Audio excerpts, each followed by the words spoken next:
Cooch Behar people's অ্যাসোসিয়েশনের কেন্দ্রীয় কমিটির যোগাযোগ সম্পাদক মানে মোহনলাল সিংহ, আরও মোট সহকর্মী আছে, এটি কেন্দ্রীয় কমিটির সদস্য, আরও জেলা কমিটির সহ সম্পাদক সহ সভাপতি নুরুল হুদা রায়, আর সম্পাদিকা পপি সিংহ, আর এটা কোনো উপস্থিত যেগুলো মানি মানসি জাতি দরদি যে মানসিগুলো আছেন সবাইকে ওই জাতি ধর্ম বর্ণ নারী পুরুষ নির্বিশেষে সবাইকে ভক্তি শ্রদ্ধা ভালোবাসা আরো সালাম জানান।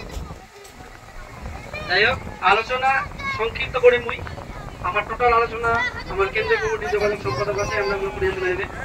আর সব থেকে মেন কথা আজকে কাকা যেই আলোচনাগুলো করে সত্যি আজকে মেন এই জায়গার প্রোগ্রামের যে মেন বিষয়বস্তুটা সারাংশটা তুলে যাচ্ছে।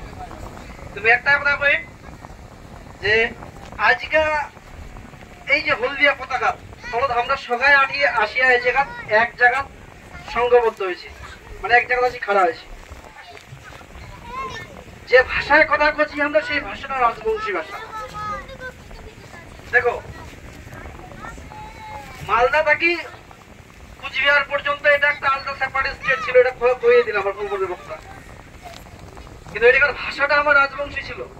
বিহারত যেগুলা এনা রাজবংশী মানসি আছিল ওই জায়গা, নস্য শেখ স্থানীয় যেগুলা মুসলিম এমরাও ছিল ওই জায়গা, তেলি মালি সমস্ত মানুষের বসবাস ছিল। এটার মূল ভাষাটা কি ছিল? আমার মূল ভাষাটা ছিল রাজবংশী ভাষা, মাতৃভাষা, মায়ের ভাষা, মানে আমার মায়ের পেট থেকে জন্মিয়ে আমার মাও যে ভাষাটা শিখেছে সেই ভাষাটা হয় আমার রাজবংশী ভাষা। আজকে আমি হিন্দু কমিউনিটি থেকে আসছি, মোর মাও আমার রাজবংশী ভাষার কথা শিখেছি। আজকে তোমার মুসলিম ধর্মাবলম্বী যেগুলো মানুষ আছে ওর মাটাও রাজবংশী ভাষার কথা শিখেছে। আজকে পশ্চিম বাংলা বিহারত যাও না, বিহারত আমার স্থানীয় যেগুলো মুসলিম আছে আমার ভাষাটা কি হবে?